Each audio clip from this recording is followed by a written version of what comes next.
ఈ కథలో మన కథానాయకుడు అన్నీ ఉన్నా ఏదో వెలితితో జీవిస్తూ ఉంటాడు. ఆ అంతర్గత శూన్యత అతన్ని జీవితపు నిజమైన అర్థాన్ని వెతుకునేలా చేస్తుంది. పాత్రలు: ఆనంద్ కథానాయకుడు, ధనవంతుడు, విజయవంతమైన వ్యాపారవేత్త. అందరూ కోరుకునే జీవితం అతనిది. కాని లోపల లోతైన ఖాళీతనం ఉంటుంది. ప్రియా ఆనంద్ భార్య, సంపన్న కుటుంబం నుండి వచ్చినది.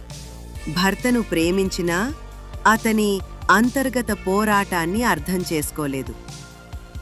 రాహుల్ ఆనంద్ చిన్ననాటి స్నేహితుడు. నిజమైన స్నేహం విలువ తెలిసినవాడు, నిస్వార్థపరుడు. గురువు జ్ఞాని. ఆనంద్ మార్పుకు మార్గదర్శకం చేసే ఒక వృద్ధుడు, ప్రశాంతమైన వ్యక్తి. ఆనంద్ లగ్జరీ పెంచుకున్న ఇంటిలో ఒక పెద్ద పార్టీ జరుగుతోంది. నవ్వులు, సంగీతం, సంబరాలు.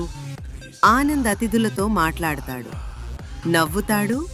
కానీ అతని కళ్లల్లో ఏదో వెలితి కనిపిస్తుంది. అతను పార్టీ నుండి దూరంగా వెళ్లి ఒంటరిగా నిలబడతాడు. ప్రియా నవ్వుతూ ఆనంద్ భుజం తడుతూ, ఆనంద్, చూరు ఎంతమంది వచ్చారో. ఈ పార్టీ ఎంత ఘనంగా ఉందో కదా.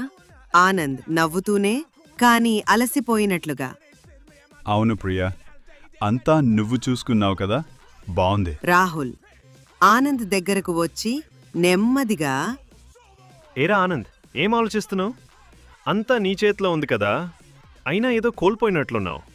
ఆనంద్ నిట్టూర్చి, రాహు, అంతా ఉన్నా ఎందుకో ఏదో వెలితి. ఈ నవ్వులన్నీ ఎందుకో నిజమనిపించడం లేదు. ఒంటరిగా ఉన్నాను అన్న భావన పోవటం లేదు. ఏం మాట్లాడుతున్నావు ఆనంద్? నీకు నేనున్నాను, పిల్లలున్నారు, స్నేహితులున్నారు, ఇదంతా ఉంది. ఇంకా ఏం కావాలి? నాకు కూడా అర్థం కావడం లేదు ప్రియా. అంతా ఉంది, కాని ఏమీ లేనట్లుంది. ఇలా మాట్లాడుకుని కొంత సమయానికి అక్కడి నుండి వెళ్ళిపోతారు. ఆనంద్ తన వ్యాపారంలో ఉన్నత స్థానంలో ఉన్నా తన జీవితంపై ప్రశ్నలు వేసుకుంటూ ఉంటాడు. అతను నిద్రలేని రాత్రులు గడుపుతాడు. పాత అలవాట్లు, డబ్బు, పార్టీలు అతనికి తృప్తిని ఇవ్వడం ఆగిపోతుంది. వాతావరణం మొత్తం శాంతి, అన్వేషణ. ఆనంద్ తన వ్యాపారంలో కూడా ఏకాగ్రత కోల్పోతాడు. అతను రాత్రిళ్లు మేల్కొని ఏదో వెతుకుతున్నట్లుగా కనిపిస్తాడు.